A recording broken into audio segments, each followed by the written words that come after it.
Andy and I have been known to divert our attention from actual games to occasionally dip our toes into garbage, free-to-play games. Your Fortnites, your Dauntlesses, your Mitomos. We've gotten a finger in a few popular ones on the market, then within a few hours decided, wow, this is a waste of our time. Yeah, we gotta stop doing that. Fortunately for us, we eventually saw these games for what they are. Giant holes that will encourage you to spend money on their many shiny, sparkly accessories until it becomes imperative to do so to keep up with the past exclusive rewards that are constantly dangling in front of you, giving players who decide to take the bait advantages over those who don't. Well, we may never learn our lesson because here we are again, Andy, at yet another free-to-play game with a pass system, pass exclusive rewards, and several types of currencies that can't be earned easily to the non-pass buying player. Except Jala, you get that for having the game and you get some every time the game updates. We gave Mitomo several days worth of hours. We gave Dauntless about 18 hours. We gave Fortnite about 10 hours.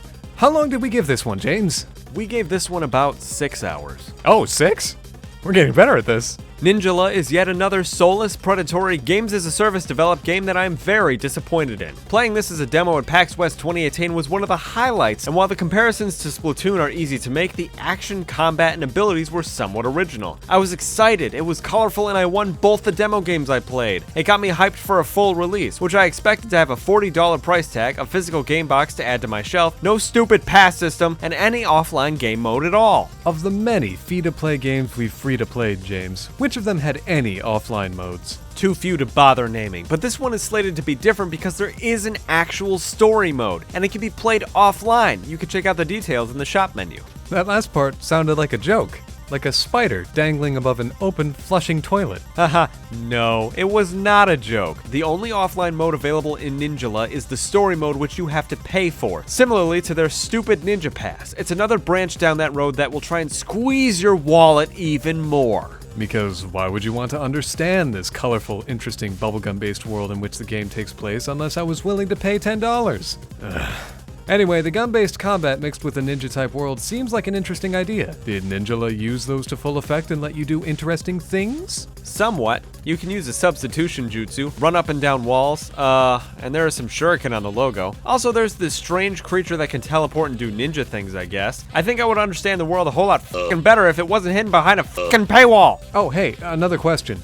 Why do you get to pick one of 8 personalities to play as if it ultimately changes nothing about the game, your abilities, and anything? It basically changes the grunts and yells when they attack or get hurt. Also, different hairstyles. I like this one because their blue hair looked the best. Speaking of looking the best, how does Battle Royale play? It's okay. You blow a large bubble that you can shoot at things with ZL, attack with ZR, and you have an ability you can use with Y and an ultimate you can use with X. I will say that Ninjala definitely did us a service by keeping these meters separate instead of attaching all abilities to one meter that constantly fills and empties each time you kill and die. Oh, and dying in this game does not empty any of your meters. You keep all powers gained as you gain them. The energy meter seems kind of imperative to this whole ordeal, and you keep killing these helpful-looking drone characters. Do you extend the energy meter by defeating those red drone things? Yes, you'll use energy when guarding and dashing. You can also make a really big version of your weapon once you have added the full amount of segments to your energy meter. It does more damage, and that's about all I know about it. Oh hey, I just noticed something. After you dashed and attacked the red drone, some mean other person ran up and attacked you. A button prompt appeared only after you were attacked. Was that your indication to guard? Yes.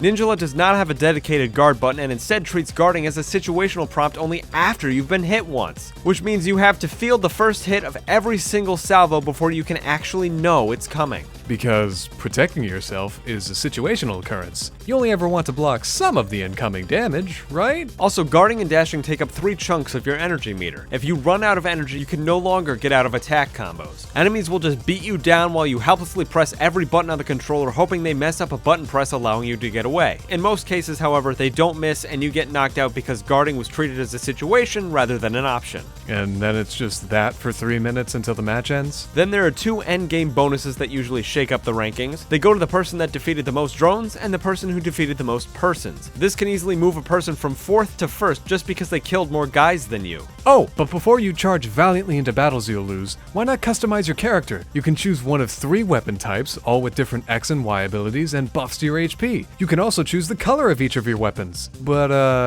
why are there numbers next to them? That's because each different color of each different weapon in this game is treated like a currency. No. Yes.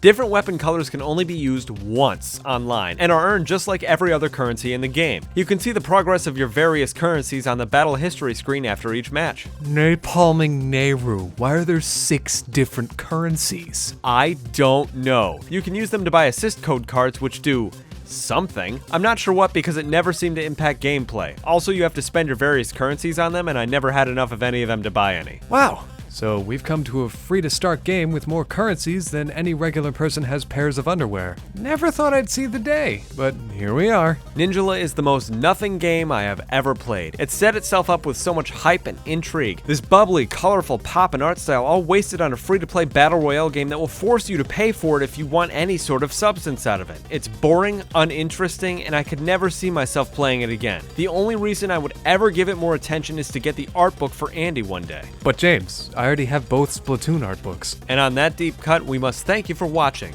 What do you think of Ninjala? Is it Splatoon enough for you? That's cool. Let us know what you think of the game and our criticism of it in the comments below. Maybe suggest a game for us to review next. Woo! Also subscribe, otherwise Andy will cry. What? No, I won't. He's crying. He's gonna keep crying unless you subscribe. Also share the video and like it. Subscribe and he'll stop crying. I'm not sure what's happening here, but I'm not crying. Thanks for watching. Don't buy any sort of in-game pass. See you next time.